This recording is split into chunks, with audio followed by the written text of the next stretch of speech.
Hi, I'm Todd Heitkamp, the owner of Dakota Angler here in Sioux Falls, South Dakota, with this week's 2-minute fishing report. Well, folks, this past week, the weather roller coaster continues, and that really has determined the success or failure of a number of people out on the ice this past week. The people that went out had some luck on some days, and other days were not, and we'll talk about the weather influence in Todd's tackle tips. But the lakes that produced walleyes this past week included up in the northeast, Wabae, Bitter, Indian Springs, Clear Lake by Watertown, Dry Lake by Clark, North and South Rush, a few at Opitz, as well as 3-Buck, and then also Casey Slough and Goose also produced a few walleyes. Down the southeastern part of the state, again, those same lakes continue to do that.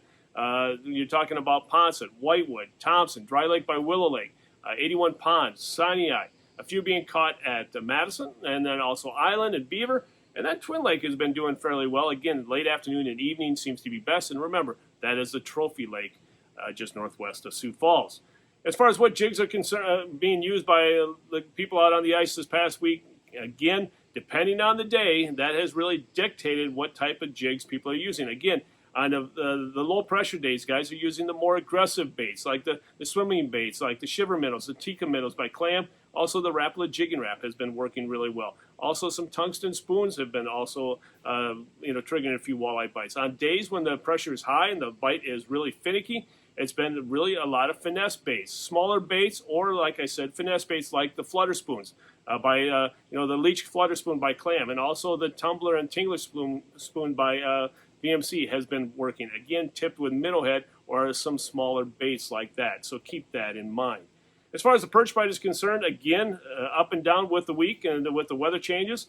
The lakes that produced perch this past week included Big Stone, Dry Lake by Clark, as well as Willow Lake, and then also Whitewood, Bitter, Wabae, Pius, also a few being caught at Clear Lake by Watertown. Also, Ponset and Thompson have been producing a few as well, and also Island nearby Sioux Falls here. What have you guys been doing? Again, more of the same, a lot of drop chain lures like the Haley, or the Pilkey. Also, the drop chain by Castmaster has been working really well. Pinhead minnows have been working at the same time, and then also tungsten jigs and tungsten spoons, smaller tungsten spoons, to get down to that school of perch as soon as possible. So keep that in mind as you're looking forward to this upcoming week. In this week's edition of Todd's Tackle Tips, we're going to talk about weather and the influence that it has. And the reason why we talk about it every year, but more and more people now are starting to really figure out how much weather has, plays a role in determining your success or failure out on the ice.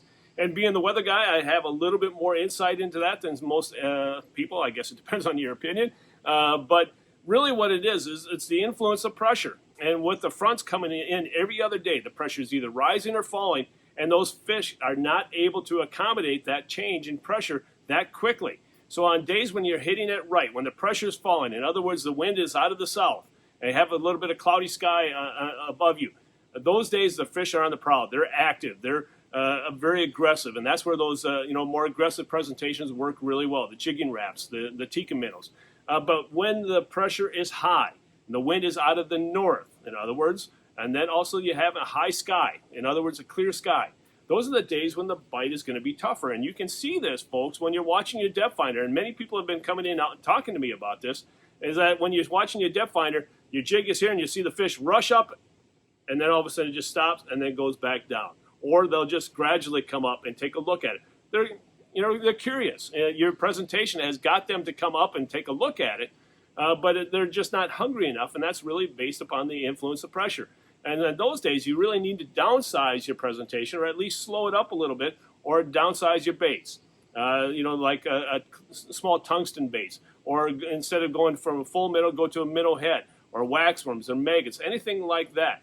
But don't stick with the same presentation. If you're watching your depth finder and you see your jig there and your fish comes up and it takes a look at it and it continues to do that after a period of time, don't stay with the same presentation. Change it up to see if there's something that's going to at least trigger a bite.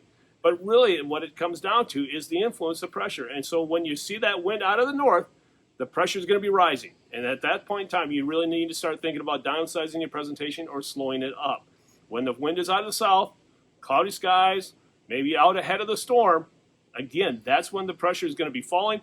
And really, you really don't need to do anything special because the fish will be coming to you and they'll be fairly aggressive and hungry. So keep that in mind. And if you have any questions about that, feel free to stop by the store and talk to me about it. I'd be more than happy to talk to you about the influences that weather has on your success or failure the next time you're out in the ice. And now it's time to take a look at a few photos that you sent in to me this past week.